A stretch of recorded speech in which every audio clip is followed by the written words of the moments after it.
BJP সরাতে চায় কি চায় না এটা অনেক গভীর প্রশ্ন। সে প্রশ্নে আজকেই যাব না, কিছুদিন বাদে হয়তো আমি যাব। কেন্দ্রীয় সরকারের অ্যাকশান দেখে আমার মনে হয়েছে যে কেন্দ্রীয় সরকার পশ্চিমবঙ্গের এই যে পরিস্থিতি তাকে বদল করতে চায় না। কেন্দ্রীয় সরকার যদি সেই পরিস্থিতি বদল করতে না চায় তাহলে সে বদল হবে না। আমার উদ্দেশ্য ছিল মমতা ব্যানার্জিকে এখান থেকে সরিয়ে দেওয়ার সব রকমের ব্যবস্থা করা হবে। সে উদ্দেশ্যের ধারে কাছে আজ পর্যন্ত আমি গিয়ে উঠতে পারিনি এবং তার দায় মূলত কেন্দ্রীয় সরকারের। কেন্দ্রীয় সরকার এই জন্য কিচ্ছু করেনি। গুচ্ছ গুচ্ছ অভিযোগ তাদের বড় বড় নেতার বিরুদ্ধে, একটাও তদন্ত হচ্ছে? একজনকেও কাস্টোডিয়াল ইন্টারোগেশন করা হচ্ছে? কিছু করা হচ্ছে না। নির্বাচন কমিশনের সদিচ্ছা নিয়ে কোনো সন্দেহ না থাকলেও নির্বাচন কমিশনের কাজকর্ম নিয়ে আমার কিছু সন্দেহ তৈরি হয়েছে।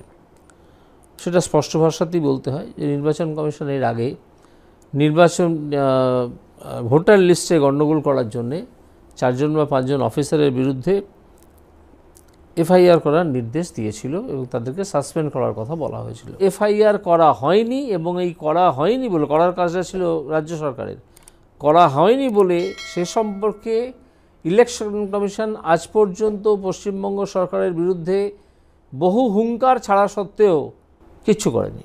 কেন করেনি? কথায় আছে না, গোপন কথাটি রবে না গোপনে। আর এই গোপন কথাটি আজ প্রকাশ্যে মিডিয়ার সামনে প্রকাশ করে দিলেন প্রাক্তন বিচারপতি অভিজিৎ গঙ্গোপাধ্যায়। তিনি তমলুক থেকে সাংসদও হয়েছেন এবং দেবাংশু ভট্টাচার্যের বিরুদ্ধে প্রার্থী হয়ে ভোটে জয়লাভও করেছেন। রাজনীতিতে আসা তার পেছনে অনেকগুলি কারণ ছিল, তবে যতদূর দেখে মনে হয়েছে বা অনেকে মনে করেন সদ ইচ্ছা বা মানুষের উন্নতির স্বার্থে তিনি নাকি রাজনীতি এসছেন এবং বিচারপতি থাকা অবস্থায় তিনি তার আগেই তাদেরকে পদত্যাগ করেছিলেন। সে প্রসঙ্গে পরে আসবো, কিন্তু কেন তার একটি মন্তব্য ঘিরে রাজনৈতিক মহলেও শোরগোল পড়ে গিয়েছে এবং সমালোচনার ঝড় উঠেছে। এখানে পশ্চিমবঙ্গে বিরোধী রাজনীতিতে যারা যারা আছেন এই মুহূর্তে, সেটা সিপিএম হোক কংগ্রেস হোক, কিন্তু প্রধান হিসাবে বিজেপিকেই গণ্য করা হয়েছে শাসক শ্রেণীর বিরুদ্ধে। এবং সেখানে যে যে তথ্যগুলি মাঝে মাঝে সামনে এসেছে এবং কেন্দ্রের তার যে একটা ধৃতরাষ্ট্রের ভূমিকা পালন করছিল কেন্দ্র, তা নিয়ে অনেকেই মাঝে মাঝে গুঞ্জন উঠেছে। অনেকে সরব হয়েছেন, অনেকে নীরবে থেকেও প্রতিবাদ করার চেষ্টা করছেন, কিন্তু সাহস অনেকেই দেখানোর সাহস পাননি। কিন্তু বিচারপতি অভিজিৎ গঙ্গোপাধ্যায় আজ মিডিয়ার সামনে, মানে এবিপি আনন্দে, একটা প্রখ্যাত চ্যানেল, বিখ্যাত চ্যানেল, সেখানে একটা ইন্টারভিউতে বলেছেন। সে বিষয়ে আজ বিস্তারিত আলোচনা করব, সঙ্গে থাকবেন। নমস্কার, আমি রাজকুমার আপনাদের সঙ্গে আছি এবং আপনারা এখন দেখছেন এসবি নিউজ। অভিজিৎ গাঙ্গুলি বা অভিজিৎ গঙ্গোপাধ্যায় যে কথাগুলি বলেছেন তার মধ্যে নিশ্চয়ই কোনো যুক্তি ছিল, এবং সেই যুক্তিগুলি কী কী ছিল তার যদি আমরা একটা গভীর বিচার বিশ্লেষণ করি এবং সংক্ষেপে করি, সময় কম, তো 8-9টি যুক্তি আপনাদের সামনে তুলে ধরবো। আপনারা কি সেইটা নিয়ে ভাবেন তা অবশ্যই কমেন্ট বক্সে লিখে জানাবেন। নম্বর 1, কেন্দ্রীয় সরকার কি আদৌ চায় যে পশ্চিমবঙ্গে, বিশেষ করে এই বাংলায় ক্ষমতায় আসতে? বিজেপি কি চাই? কারণ এমন অনেক ইস্যু মাঝে মাঝে সামনে এসেছে যেখানে তারা নীরবতার ভূমিকা পালন করছে। হ্যাঁ, এটা বলতে বাধ্য যে দলীয় স্তরে, মানে বঙ্গীয় বিজেপিতে, সেটা প্রাক্তন বিজেপির রাজ্য সভাপতি হোক বা নবনির্বাচিত রাজ্য সভাপতি সমীর ভট্টাচার্য, বিরোধী দলনেতা বা অন্যান্যরা প্রতিবাদ করলেও কেন্দ্র স্তর থেকে বা কেন্দ্রীয় উঁচু পর্যায়ের যারা আছেন, সেটা প্রধানমন্ত্রী হোক, অমিত শাহ হোক, নাড্ডা সাহেব হোক, তাদের সেরকমভাবে প্রতিবাদ করতে দেখা যায়নি। দু একটা টুইটারে হয়তো হ্যান্ডেলে পোস্ট করেছেন বা কোনো পাবলিক মিটিংয়ে এসে দু এক কথা বলেছেন, কিন্তু তদন্তের বিষয় যখন এসেছেন সেখানে নীরবতার ভূমিকায় বা ধৃতরাষ্ট্রের ভূমিকায় আসে। এটা অনেক বিজেপির কর্মী সমর্থকরা মনে করেন, আর সেটাই আজকে অভিজিৎ গাঙ্গুলি বলেছেন। নম্বর 2, যে কোনো কেন্দ্রীয় সংস্থার যে তদন্তগুলি করে, যেগুলি সংস্থা আছেন যেমন ইডি, সিবিআই, এনআইএ, এই সংস্থাগুলি যখনই পশ্চিমবঙ্গে আসেন তখন তদন্ত তো শুরু করেন, কিন্তু মাঝপথেই জানি না কী কারণে বন্ধ হয়ে যায়। মানে চুনোপুঁটিদের ধরতে ওনারা অভ্যস্ত হন, মাথা পর্যন্ত ওনাদের তদন্ত পৌঁছায় না। এমন অনেক ঘটনা আছে যেখানে শেষ পর্যন্ত কোনো নির্দিষ্ট লেভেল পর্যন্ত তদন্ত গিয়ে পৌঁছায় না। সেটা আরজিকর হতে পারে, সেটা কসবাকাণ্ড হতে পারে, সেটা সারদা হতে পারে, নারদা হতে পারে, উপর পর্যন্ত হাত পৌঁছানি। এদিকে নিরপেক্ষতা নিয়ে প্রশ্ন উঠে। তাই সিপিএম বা অন্যান্য সমর্থকরা তারা মনে করেন যে দিদি এবং দাদার মধ্যে একটা সেটিং তত্ত্ব আছে। মাঝে মাঝে গুঞ্জন ওঠে, কিন্তু তার সঠিক কোনো প্রমাণ পাওয়া যায় না। নাম্বার 3, অভিষেক ব্যানার্জি বঙ্গীয় রাজনীতির একটা চর্চিত মুখ। নিঃসন্দেহে তিনি যেভাবে একের পর এক বিরোধীদেরকে আক্রমণ করেছেন, শুধু তাই নয়, কেন্দ্রীয় স্তরের যারা নেতা মন্ত্রী আছেন তাদেরকে আক্রমণ করেছেন, সেভাবে কেন্দ্রীয় নেতৃত্ব কোনো পদক্ষেপ নেয়নি। কিন্তু কেন? যেখানে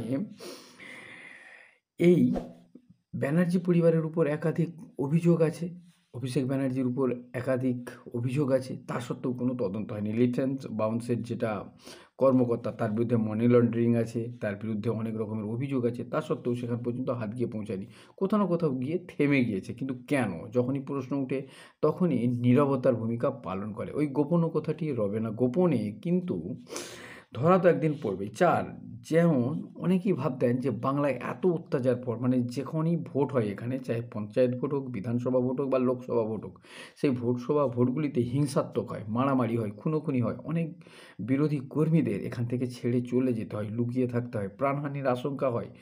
এমনকি 50 জনের উপরে মানুষ পঞ্চায়েত ভোটে পর্যন্ত মারা গিয়েছেন, এবং আজ পর্যন্ত প্রায় 150 জনের অধিক মানুষ তারা প্রাণহানির আশঙ্কা রয়েছেন বা হয়েও গিয়েছে অলরেডি।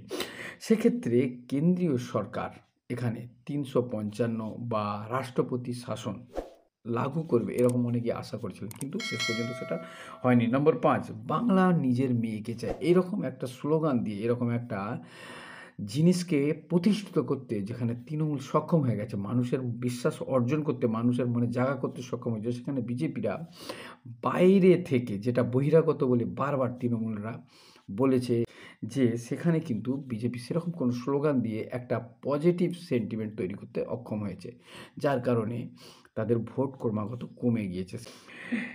নাম্বার 6, তদন্তকারী যারা করছেন তাদের সম্পত্তি নিয়ে কোনো ইনকোয়ারি সেরকমভাবে হয়নি। এবং নম্বর 7, ইসিআই নির্বাচন কমিশন, যার মুখ্য সচিব আছেন জ্ঞানেশ কুমারজি, তাকেও বারবার আক্রমণ করেছেন অভিষেক ব্যানার্জি বা উচ্চকর্মীও, যেখানে এসআইআর নিয়ে নানা রকম প্রশ্ন করেছেন এবং বিরোধীদের ভয় দেখানো, ধমকি দেখানো, তাদেরকে নাস্তানুবুদ করার জন্য বারবার উঠে পড়ে লিখেছেন টিএমসির এমএলএ, এমপি বা কর্মচারীরা।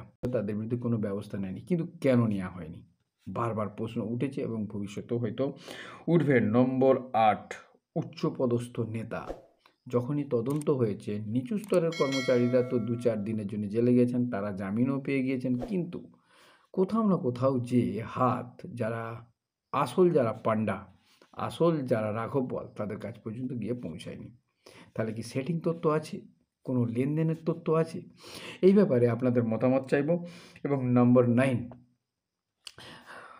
এবং 9 নম্বর জিনিসটা যেটা আপনাদের কাছে বলবো, সেটা খুবই ভাইটাল পয়েন্ট, সেটা হচ্ছে নারী নির্যাতন। পশ্চিমবঙ্গে যেভাবে নারীদের উপর শোষণ এবং অত্যাচার হয়েছে, একটা কেন্দ্রীয় ইস্যু হয়ে গিয়েছে। শুধু তাই নয়, বাংলায় নয়, ন্যাশনাল মিডিয়া হোক এবং ইন্টারন্যাশনাল মিডিয়া সেটা বারবার কভারেজ করেছে, কিন্তু তা সত্ত্বেও, এত হাইলাইট হওয়া সত্ত্বেও সে ব্যাপারে বিশেষ কোনো পদক্ষেপ হয়নি। আজও আরজি করের শেষ পর্যন্ত কী ঘটনা হলো তার কোনো উত্তর পাওয়া যায়নি, কসবা কাণ্ডেরও সঠিক উত্তর পাওয়া যায়নি, দুর্গাপুরের যে কাণ্ড হলো মহিলা নির্যাতন, রেপ কাণ্ড, সেটাও পর্যন্ত তদন্ত বা শেষ বিচার পর্যন্ত হয়নি।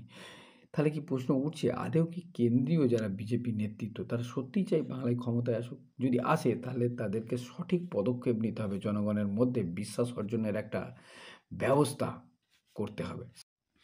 আরেকটি বিষয় যেটা না বললেই নয়, কেন্দ্রীয় বিজেপি কি ভেবে নিয়েছে যে ভারতবর্ষের বাকি রাজ্যগুলো তো আমরা শাসন করছি, 15 থেকে 16টা রাজ্যে বিজেপি ক্ষমতায় আছে, অতএব সেখানে একটি রাজ্য বাংলায় না থাকলে কী বা যায় আসে? আবার অনেক রাজনৈতিক বিশ্লেষকরা এটা মনে করেন যে মেঘালয় হোক, ত্রিপুরাই হোক, এখানে বিজেপি জয়ের পেছনে তৃণমূল নাকি একটা কাজ করেছে। সেই হিসাবে তৃণমূলের এই সব দুর্নীতি থাকা সত্ত্বেও তাদেরকে অ্যাভয়েড করা বা সঠিক তদন্ত না করাও একটা কারণ হতে পারে। দর্শক বন্ধুরা, আপনারা কমেন্ট বক্সে লিখে জানাবেন। এখন এই পর্যন্তই, আমায় অনুমতি দিন, আসি পরবর্তী কোনো খবর নিয়ে। ভালো থাকবেন, ধন্যবাদ।